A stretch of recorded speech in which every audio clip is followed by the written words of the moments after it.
नमस्कार। अभी हम भारतीय इतिहास में उत्तर वैदिक काल की ओर धीरे धीरे बढ़ रहे हैं।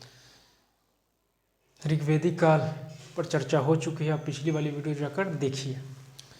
उधर मैं जाना नहीं चाहूँगा, नहीं तो वीडियो लंबी हो जाएगी। मैं चाहता हूँ कि छोटी छोटी वीडियो हो। तो उत्तर वैदिक काल में हमने उत्तर वैदिक काल के आर्थिक जीवन के बारे में जाना। आज हम उत्तर वैदिक काल के राजनीतिक जीवन के बारे में जानेंगे। उत्तर वैदिक काल की राजनीतिक जीवन कैसी थी। देखिए, ऋग्वैदिक काल में हमने जाना कि उस समय खेती की उतनी महत्व नहीं थी। जो उपज थी प्राकृतिक रूप से उसे खा लेते थे और काबिलाई व्यवस्था थी, और जहाँ पर ख़त्म हो जाती थी फिर अगले जगह वो लोग चले जाते थे। लेकिन उत्तर वैदिक काल में खेती होना प्रारंभ हो गया था, और जब खेती होगी तो भूमि का महत्व बढ़ेगा, और जब भूमि का महत्व बढ़ेगा तो एक समाज का निर्माण होगा, फिर राज्य का, फिर जनपद का।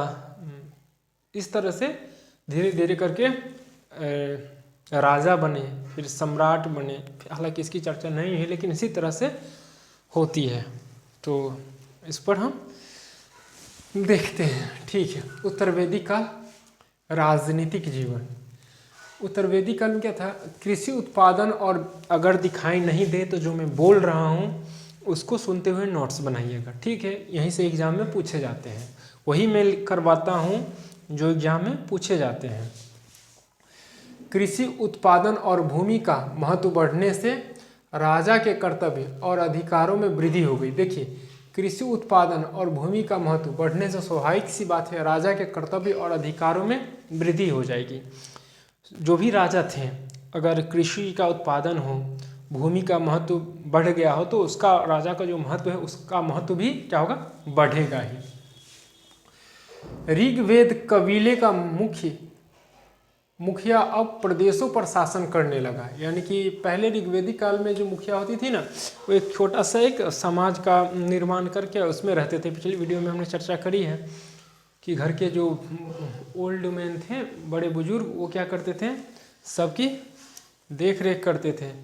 फिर उसके बाद धीरे धीरे वहाँ एक समाज का निर्माण होता था, और उस समाज में सबसे जो बुजुर्ग थे ना, वो क्या करते थे, शासन करते थे। लेकिन ऐसी व्यवस्था उत्तर वैदिक काल में नहीं, परिवर्तन देखने को मिली। क्या कि जो मुखिया अब प्रदेशों पर शासन करने लगा। जो मुखिया एक छोटी सी मुखिया थी, वो अब क्या होने लगा, प्रदेशों पर शासन करने लगा।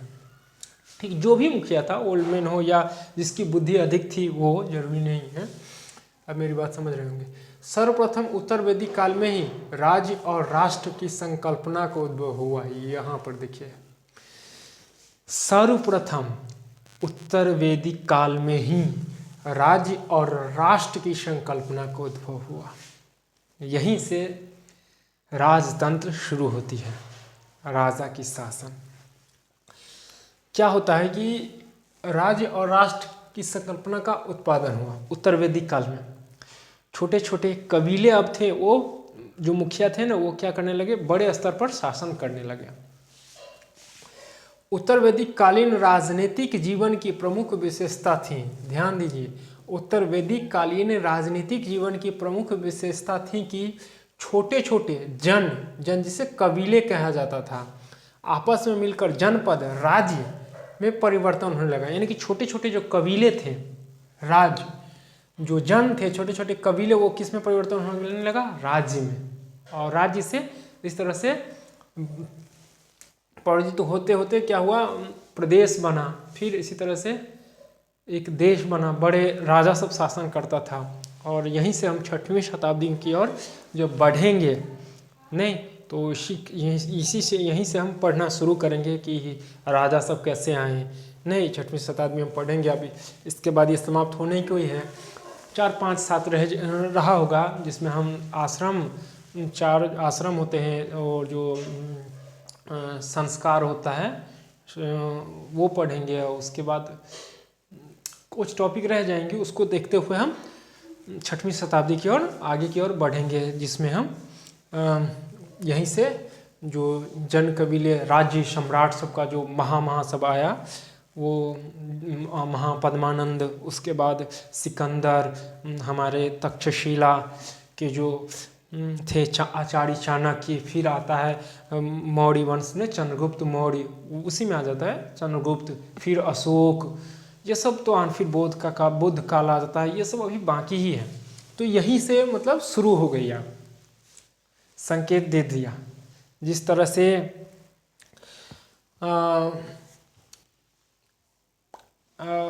वो कुरुक्षेत्र की वो सजना शुरू हो जाती है ना, कुरुक्षेत्र में युद्ध की लड़ाई शुरू हो जाती है जब धृतराष्ट्र अपने बेटे के अनुसार चलने लगता है, तभी से कुरुक्षेत्र में की जो वाकई जो कुरुक्षेत्र था उसमें युद्ध होने की संभावना शुरू हो जाती है, और युद्ध होता ही है, एक नया मोड़ ले लेता है। तो अब समझिए मैं क्या कहना चाहता हूँ उसको आप समझ रहे होंगे आई होप।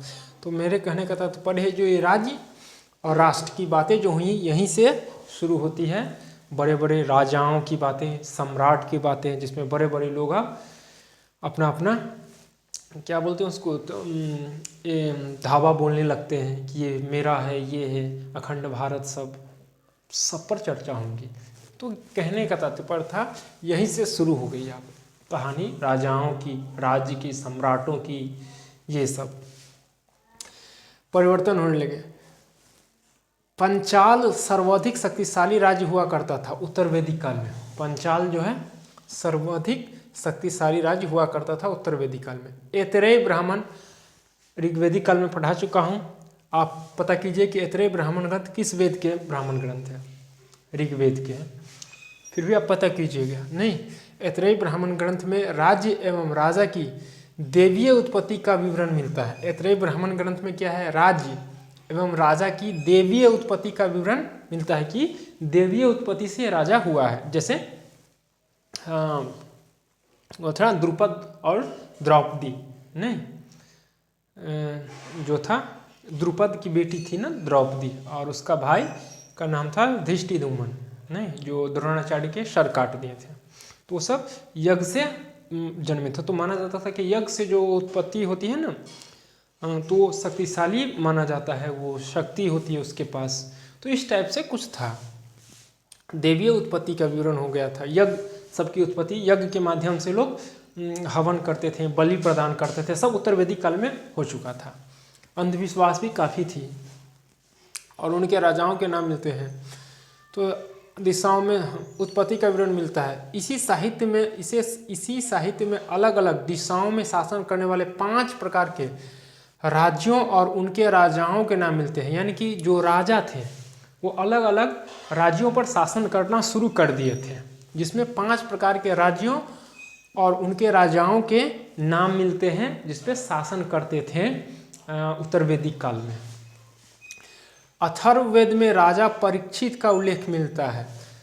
अथर्ववेद में राजा परीक्षित का उल्लेख मिलता है और इसे मृत्यु लोक का देवता कहा गया है। अथर्ववेद में राजा परीक्षित को मृत्यु लोक का देवता कहा गया है। राजा परीक्षित, वही राजा परीक्षित की बात हो रही है जो कलयुग को देखा था और तब उसे मारने के लिए दौड़ा था। क्या अरे बाप रे, ये मैं क्या देख रहा हूँ, ये तो सबको मार पीट रहा है। तब उन्हें कलयुग ने राजा परीक्षित के शरण में जाके, कहा जाता है कि शरण पकड़ा था कि मुझे चरण में गया था, गिरा था। तो राजा परीक्षित कहा कि मैं तुम्हें मार ही दूंगा, क्योंकि देख रहा हूँ मैं एक तो सबको नाश कर रहा है। तब उन्होंने कहा कि मुझे 5 की 6 जगह कहा था कि यहीं पर रहूँगा, बाकी जगह में नहीं रहूँगा। वो एक थी शायद कि जो जुआ खेलता हो वहाँ पर मैं रहूँगा, शराब पीता हो तो शराब पीता हो, पर स्त्री गमन करता हो, उसके बाद स्वर्ण चोरी करता हो, नहीं पाप द्वारा स्वर्ण चोरी करता हो, और एक और था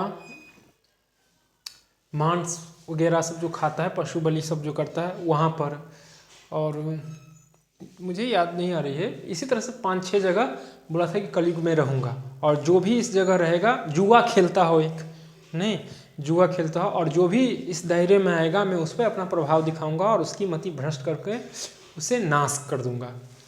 तब राजा परीक्षित इन्हें छोड़ दिए थे। तो आप इन 5 जगहों पर 6 जगहों पर मत जाना, नहीं तो आपकी भी मति भ्रष्ट हो जाएगी और कलयुग आप पे सवार हो जाएगा। ठीक है, तो वही था राजा परीक्षित। शतपथ ब्राह्मण ग्रंथ किसकी ब्राह्मण ग्रंथ है? आप शुक्ल यजुर्वेद की, शायद ये शुक्ल यजुर्वेद की ब्राह्मण ग्रंथ है, शतपथ ब्राह्मण ग्रंथ। राजा का राज्याभिषेक राजस्यु यज्ञ द्वारा संपन्न। इसमें शतपथ ब्राह्मण ग्रंथ में क्या दिया गया है? राजा के राज्याभिषेक राजस्यु यज्ञ की चर्चा हुई है। किसमें? शतपथ ब्राह्मण ग्रंथ में। ठीक है। रत्नी राजा के उच्च पदाधिकारी को कहा जाता था। रत्नी कौन था? राजा के उच्च पदाधिकारी। विषमता राजा का दूसरा नाम था। विषमता राजा का दूसरा नाम था। ये सब आपको याद रखनी है। अश्वमेघ यज्ञ सबसे बड़ा महत्वपूर्ण यज्ञ था। यह राजा के शक्ति प्रतिष्ठा को द्योतक था, मतलब दिखाता था। इसी दौरान एक घोड़ा छोड़ दिया जाता था। जब हम रामायण महाभारत काल पढ़ेंगे ना, तो उसमें चर्चा होगी अच्छी तरह से इसकी। यकीन मानिए, मैं सब कुछ करवाऊंगा आपको, अब बड़ा ही अच्छी तरीके से। मेरे पास समय का अभाव रहता है, इसलिए मैं जल्दी मैं बाहर वीडियोस में लगभग कहता हूँ कि मेरे पास समय का अभाव थोड़ी है, इसलिए मैं जल्दी कर देता हूँ। फिर भी जल्दी में ही ये मत समझिएगा कैसे करके, ऐसे ही नहीं, मेहनत करके करता हूँ और अच्छी कंटेंट आपको दे रहा हूँ। यहीं से क्वेश्चन बनते हैं, यकीन मानिए, क्योंकि मैं भी एग्जाम में बैठ रहा हूँ। ठीक, तो अश्वमेघ होता था कि उस दौरान आप रामायण देखे होंगे, अगर भारत में हैं तो आप रामायण से तो परिचित ही होंगे, इतना तो है आप में। तो रामायण काल में एक लवकुश कांड दिखाया गया है, जिसमें जो राम था जो यज्ञ करता था, यज्ञ के दौरान क्या क्या एक अश्वमेघ का यज्ञ हुआ, जिसमें घोड़ा छोड़ दिया जाता था, और वो घोड़ा जहाँ तक जाता था उतने दूर तक की संपत्ति सारी राजा को हो जाती थी। जो राजा थे उनका हुआ करता था, और जो उस घोड़े को पकड़ लिया उसे उस राजा के साथ युद्ध करना पड़ता था। अगर जीत जाते हैं तो फिर कोई बात, मतलब आपका सारा, नहीं तो आपको राजा से युद्ध करना पड़ता था, जो घोड़े छोड़े हैं उससे से। छोटे मोटे राजा डर के मारे नहीं पकड़ते थे, क्योंकि वो जानते थे, और वो घोड़ा जहाँ तक जाता था वो सारा जमीन उसके अंतर्गत आ जाता था, उस राजा के अंतर्गत। तो ये थी अश्वमेघ यज्ञ। वाजपेयी यज्ञ, एक था वाजपेयी यज्ञ। यह एक प्रकार का रथ दौड़, या जिसे राजा का रथ, यह एक प्रकार का रथ, मतलब यह एक प्रकार का रथ दौड़ था, जिसमें सेना और भी लोग थे, लेकिन राजा का रथ आगे रहता था। नहीं रहेगा, अगर कोई आगे चला जाएगा तो उसे मार ही देगा, फांसी लटका देगा, या जो भी उस समय की प्रथा थी। लेकिन यह कहा जाता है कि जो वाजपेयी यज्ञ था उसमें राजा का रथ आगे रहता था। ठीक। अग्निष्ठोम यज्ञ, अग्निष्ठोम यज्ञ एक अग्नि में पशु बलि दी जाती थी, और यह एक प्रकार यज्ञ था जिससे कहा जाता है कि पशु बलि देकर मनोकामनाएं पूरी होती है। ये सब अफवाहें थी, लेकिन ऐसा दिया गया है। उत्तर वैदिक काल में यज्ञीय कर्मकांडों के अवसर पर पशु बलि की प्रथा बढ़ गई थी। उत्तर वैदिक काल में यज्ञीय कर्मकांडों को देखते हुए पशु बलि की प्रथा बढ़ गई थी। आज भी आप देख रहे हो, जब दुर्गा पूजा आती है, और उसके बाद दुर्गा पूजा या काली पूजा या कोई भी, तो उसमें हम देखते हैं कि ज़्यादातर जो थी बलि प्रथा होती है, जिसमें बकरी के जो बच्चे होते हैं या खसी सब जो होता है, जिसको बिली गॉड बोलते हैं, बकरा, उसको ले जाकर क्या करते हैं, बलि देते हैं। नहीं, तो ये प्रथा है, लेकिन ये सब अंधविश्वास है, यकीन मानिए ऐसा कुछ होता नहीं है। अगर आप अच्छी तरह से आप पढ़ोगे ना वेद को, वेदांग को, उसके ब्राह्मण ग्रंथ को, तो इसमें ये सब चर्चा नहीं है। ऋग्वेदी आर्य समाज तो इस सब के खिलाफ थे ही, और जाति प्रथा के खिलाफ। आर्य समाज जाति व्यवस्था को नहीं मानते थे, वर्ण व्यवस्था बाद में आके जोड़ा गया था, ये सारी चीज़ें नहीं, अथर्ववेद के काल में। तो आर्य समाज जाति व्यवस्था को नहीं मानते हैं, नहीं बलि प्रथा थी उस समय। तो पता नहीं कैसे लोग क्या क्या करने लगे। बहुत सारी चीज़ें ऐसे हैं जो ग्रंथ जो हमारे जो महाकाव्य बड़े बड़े रामायण महाभारत हैं, नहीं गीता सब, उसको तो हेर फेर कर दिया गया है। अपने मन से जोड़ देता है कि ये करना है, ये करना है, बट ऐसा कुछ नहीं होता है। आप चेतना को समझिए और खुद को जानिए, उसे समझिए, इससे बड़ी चीज़ कुछ नहीं है। जिस दिन आप खुद को समझ जाओगे, फिर किसी चीज़ को जानने समझने की ज़रूरत नहीं रहती है।